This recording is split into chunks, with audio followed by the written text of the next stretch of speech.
Hi. Well, today I'm going to make some Piroshki. And Piroshki has been around in my family for as long as I can remember. My mother made it, my grandmother made it.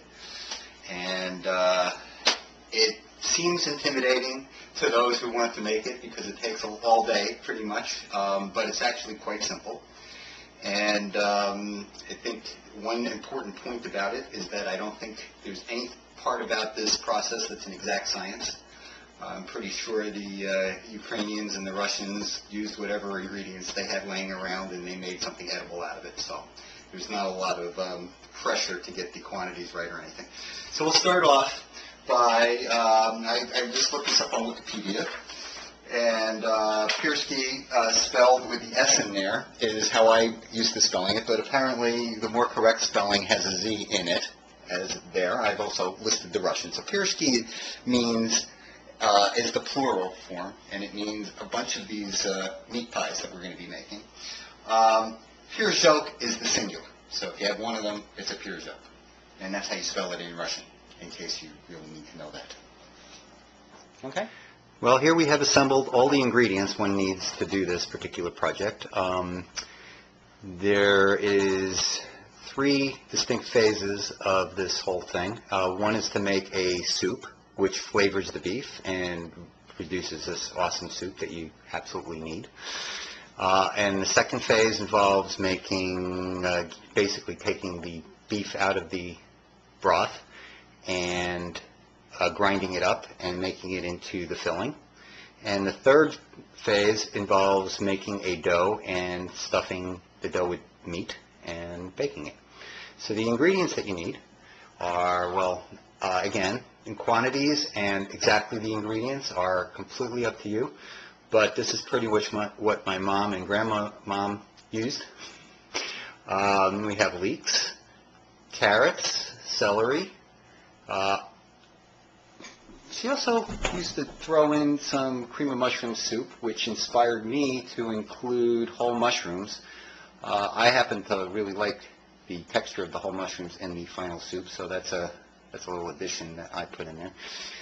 Barley is very important. Barley really flavors the soup and flavors the meat. And it just comes in a bag like that. It says Pearl Barley. And there's also a couple cans of whole tomatoes. And my mom always used to throw in a few bouillon cubes. I've kind of modified that. I don't use the dried bouillon cubes anymore, but that's what you would use. I use this product called Better Than Bouillon, which is better than bouillon.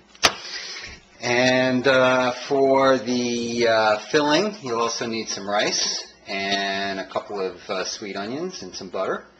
And then when we get around to the dough, you'll need some flour and some yeast and some Crisco, which I'm sure they didn't have in the old country, but that's what we're using.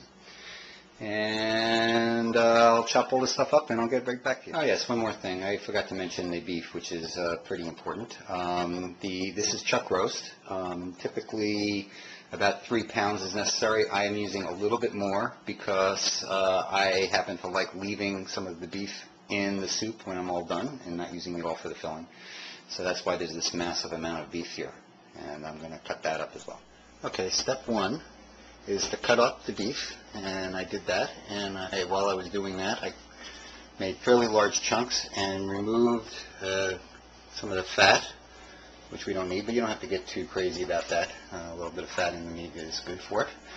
And I'm going to put this meat in a whole bunch of water. It's not hot, it's just room temperature water. And since this is the stock of my soup, I'm using spring water.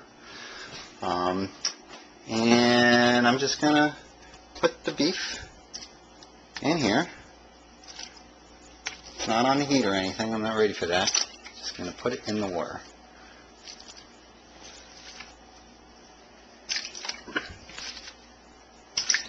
There. That wasn't so hard, was it? Next step is we're going to heat the water. So I'm going to put that up to medium. And while that's going on, and this is heating up, I'm going to prepare the barley. So to prepare the barley, we're using pearl barley. It's actually extremely easy to prepare. All we have to do, though, is rinse it before we use it. So what I've got here is about a cup of barley, and I'm just going to take it to the sink, and I'm going to fill this up with water, like that. And I'm going to stick my hand in there, and I'm going to squish it around, kind of rinse it. And you can see that the water gets all cloudy.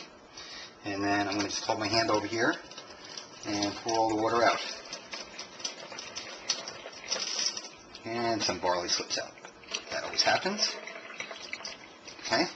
And for good measure, I'm going to do that again.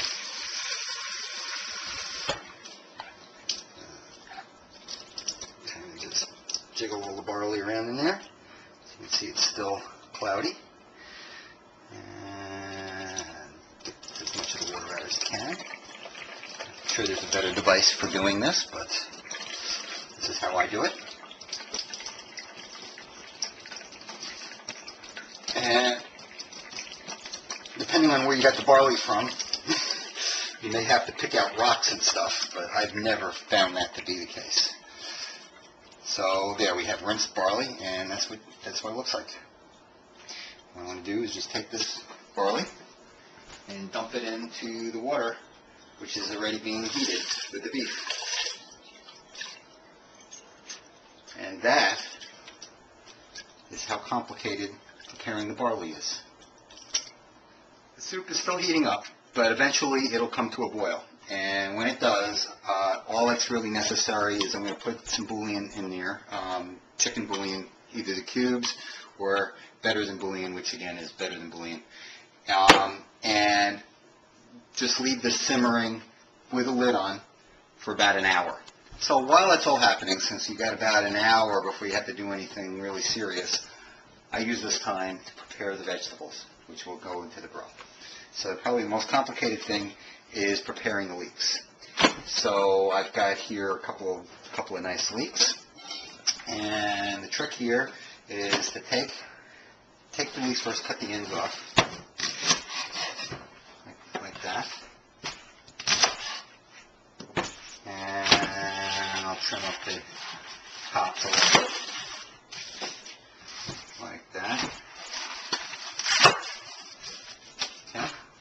And now we're going to wash these, but before we wash them, the dirt actually sometimes gets trapped in there. So what you do is you cut them lengthwise, like this. Not quite all the way through. And like that. Although these look pretty clean. Sometimes there's some dirt in there. So what you do is you just take some water, and you kind of unfold these things, and you just rinse the whole thing off. And you try to get as much water as you can all over the kitchen while you're doing it. And then